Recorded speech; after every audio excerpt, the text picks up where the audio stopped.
and welcome to Making Meaning. My name is Jackie Levine. I'm the coordinator of School Leadership and Marketing Services for Putnam Northern Westchester BOCES. And I'm Fred Endy, Director of Curriculum and Instructional Services, also for PNW BOCES. And we're joined today by Dr. Frank Zamperlin of Brewster Central School District, JFK Elementary School Principal. Frank, how are you today? I'm doing well, actually. It's a great day outside. Back in the school building for a little bit, so getting jazzed about what we're facing. Well, welcome to Making Meaning. We're delighted to have you. Thank you so much for spending this time with us this morning, especially with all that you have to do as of right now with the situation we have, the coronavirus. And just wanted to check in with you, Frank. How are you doing? How's your family and how's your community? Family's doing well. That's where I like to start with everything. It's always family first. And you need to strike that balance and make sure that if your family is taken care of, your work can be taken care of. My wife's a teacher in kindergarten, so the distance learning has been taking place on all levels. And I have a middle schooler who's preparing for high school. So, we've all staked out the areas in the house. Everybody's doing their thing. It's funny sometimes how you could all be in the same house and not see each other from time to time for long stretches. And my daughter's very autonomous, so we're all in our locations getting work done. And then we'll have lunch together, we'll have dinner together. It's pretty neat. Frank, you mentioned, it's so funny, you mentioned staking out like your places, and it's really funny how even in like crisis response, we still search for routine, right? And so for me, I tend to be in the office, right? And that's kind of where I am. My wife, who's a teacher, right, is in the kitchen and she works there. And our kids tend to gravitate to a few different places, but primarily it's in like our family room, kind of like on the couch. And there was no rationale for us to go to those places, right? We just kind of gravitated there. And it's become part of the working environment as a way for us not only to continue to do our own work, but on some level also to cope, right? And to kind of deal with the situation by building in new levels of familiar. So it's just interesting to think about that. It's a sense of norming, I think, that we have in a situation where we have high anxiety and we have so many unknowns, and you ask a question, it leads to so many more questions. That staking out a place, it gives you that sense of control. And I think I rearranged my workspace in my house. It must have been the fourth time this week because I can do this better, but I'm controlling that little space, while I'm trying to do all these other things. That's my little center, which is really nice. I made sure my espresso machine actually is right next to my computer so that I find time for that, which is part of what I do every day. It's a grounding piece, as much as it's cultural, it's therapeutic too. That's really great, Frank. And I actually just read an article before this weekend about shut down routines, now that we're talking about routines. And how do you shut down? It sounds like your entire home is kind of invested in education in some way, shape, or form. So everyone seems to be online a lot. So do you have shut down routines at home that you're using right now? It's funny you say that. The espresso machine is actually more of a thing that I have it in my office. I brought it home. But my assistant principal and I, around 2:00 every day, we literally shut ourselves to stop. We stop. And we try to take 15 minutes, 20 minutes in a day and keep that break right after lunch before the end of the day rush, because it's important to block time. And we often say that, if I had more time, well, time is a human construct. We control it. Sometimes we think it controls us, but I do embed time to make sure I go for walks, ride my bike, and get out of the house, because I see time blending. And I'm sure we all see that, where you get up in the morning and then before you know it, it's the evening. It's like, where did time go? Mm-hmm. You don't have that time to drive home, drive to work. You don't have that time to run a few errands, hit the gym on the way home, and have that structured time. It just flows. And these Zoom meetings and Google Meets, they happen right after each other, right? So you really find time. Well, where can I just carve 5 minutes? in the school, it's a lot like that when you have children all over the place, but you can manage that a little bit. At home, it becomes a different thing because it all blends. So I think norming some of those things you have in the office that you normally do, take that home, but also get out of the house, literally get out, even if it's raining. My wife took her umbrella last week. I'm getting out of the house. Good. We're carving time for each other. That's important to be apart and distance, and get the fresh air. And that helps you to recoup. I've seen other people take their laptops outside, to have their meetings on their decks and things like that. That helps. And since we're talking about your family of educators and education, just wanted to maybe see if we could step back a little bit and talk to you, Frank, about your story. How did you come to education and then leadership? Coming to education, it was interesting because I always thought I was going to get into radio and TV at some point, not as an actor or anything, but more in the voice realm, because people said this voice you have, it projects, it carries in large spaces and stuff. And I thought of radio at the time. But as I got towards a senior in high school, I thought, what's the most important thing I can do as a person? And everything I came back to was everybody needs a teacher. Everybody needs to be taught something. So I started looking at that and said, that's what I want to do. I want to be one of those people who help to inspire others, like the teachers that inspired me.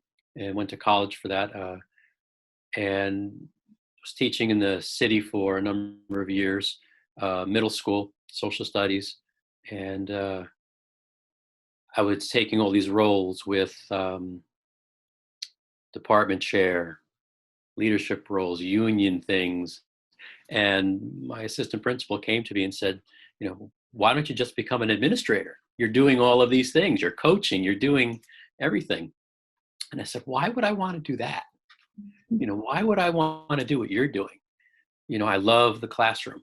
It's the place I want to be. I'm with the kids. My average class size was almost 40 kids. It was New York City, so, and I had these big 8th graders, and they were wonderful to work with. And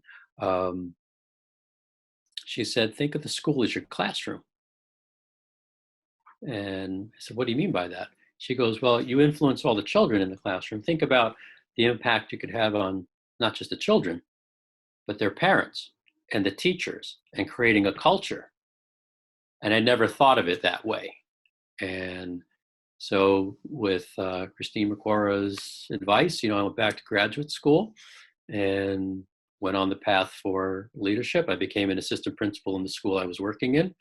Then I decided to leave the city, and I went to Marlborough, New York, which is up near Newburgh, as an AP, and met my mentor, who was a great guy. He's working with BOCES many times, Ken Mitchell, and I learned a lot and I worked in the parochial system. I went to Marlborough and in the public setting, and the sense of constructing a culture became extremely important. And I saw what we could do with that. And so I then followed Ken actually to Chappaqua for a number of years as his assistant. We had this really great team aspect working, sort of that Fred along the way there. And there's something about building a culture that to me is one of the, if not the key to leadership, that is so important. And that's what I learned along the way. If you can build a culture that sustains itself in a way that helps everybody to learn and grow, and everybody, I mean the parents, the children, the teachers, the custodians, every aspect of what you do, you're uplifting society. And that's how I've evolved as a leader. How do I create that culture and do everything that I do influences a greater good.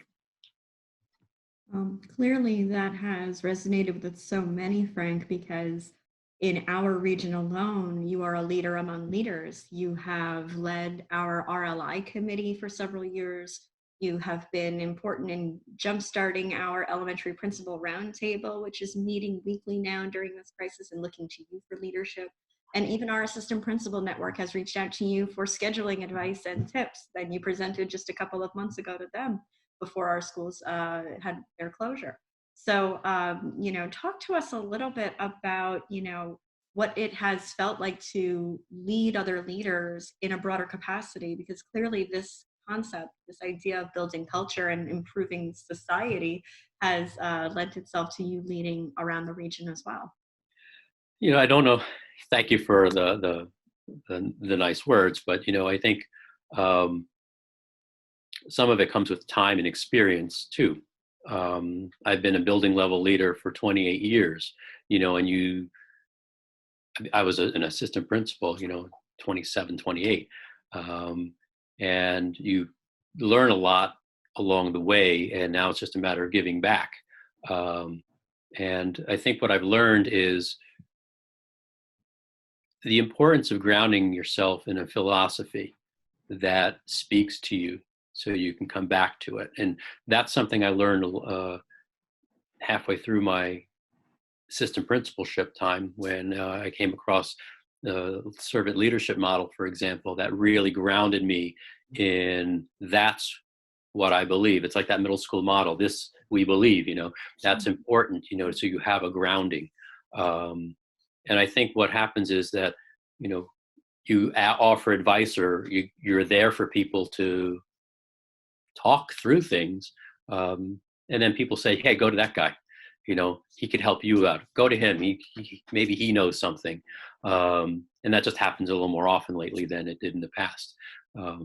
We have in Brewster, for example, only 3 of our administrative team are tenured. Everybody else is new.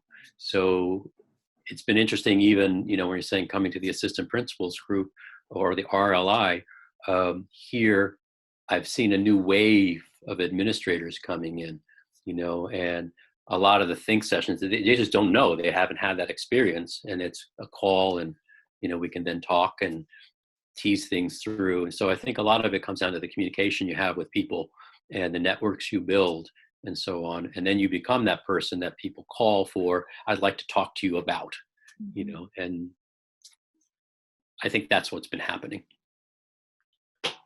So Frank, one of the you've taught me a tremendous amount, right? And one of the first lessons I learned from you within my first year in chapel, but probably within the first couple of weeks, was you had said something to me that continues to resound in all the work that I do. And it was, remember, it's always all about the relationships, right? And that has been a driving force to guiding me as an educator. And one of the things we've talked about, and in fact, we're working on putting together a session about this, right? Has been around meeting virtually, right, and continuing to keep communities alive and really supporting each other in a virtual space. And so I'm wondering if you talk a little bit about some of what you've kind of learned over our last couple of weeks and months about how we can lead, do work virtually, how we can meet with others in a virtual space and still keep that focus on the community, on the culture, on the relationships. What are some of the things that have occurred to you or that you've been thinking about? It's an interesting question. I think, and I want to go back to creating the culture.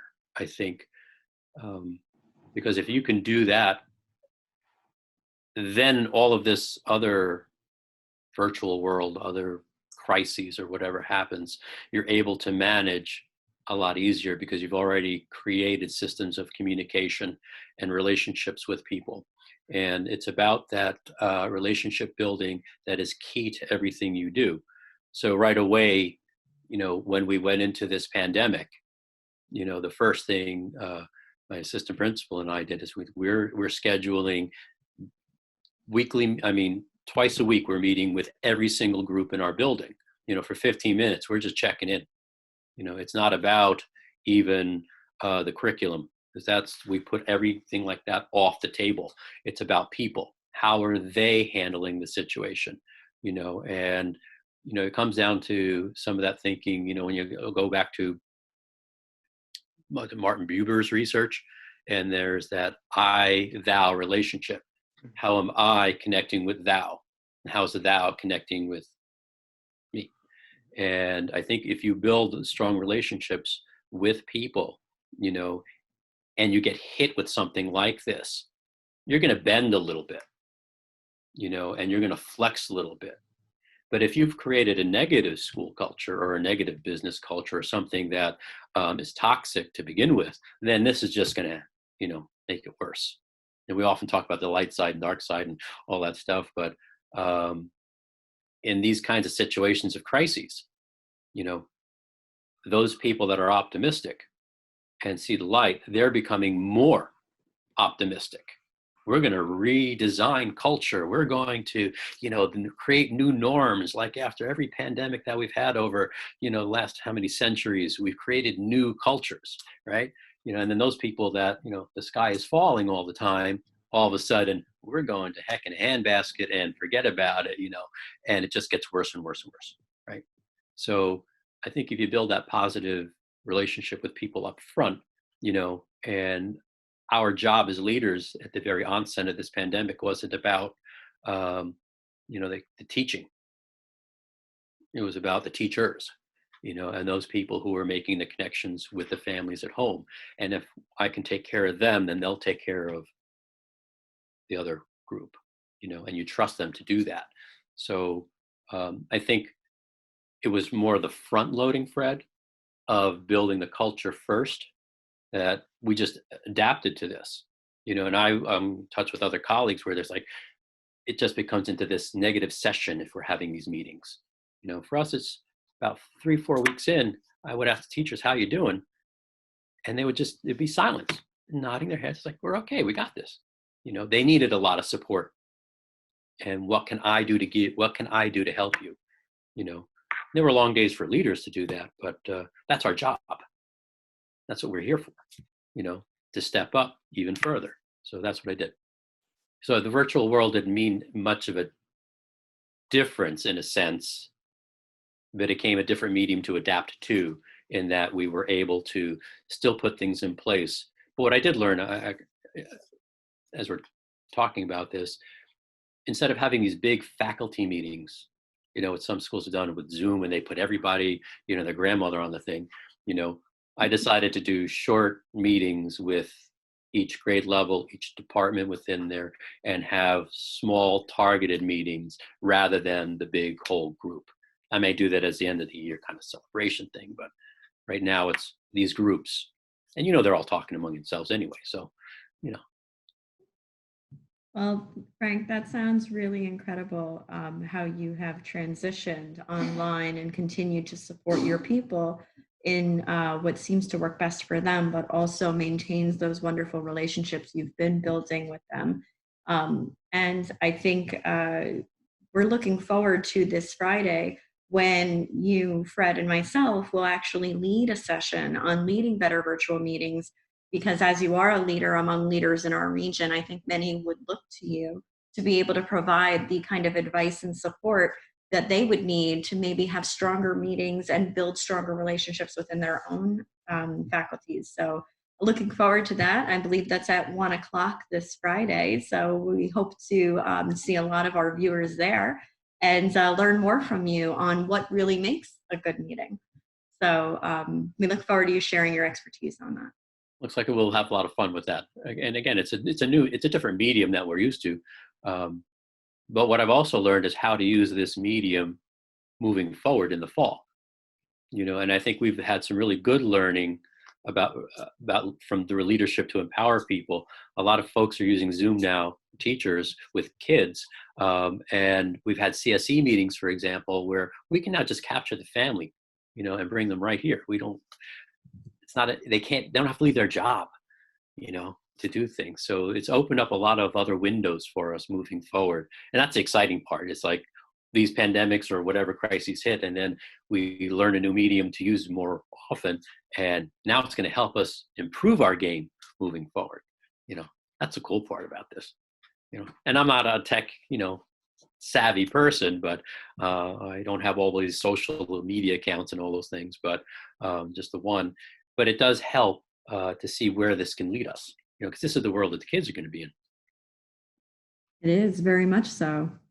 Um, Well, Frank, I think it's really important to continue to highlight your efforts as a leader and your story as going into leadership. And I think one of the things that leads us to talk about our next segment is that sometimes people talk about going into leadership as going to the dark side.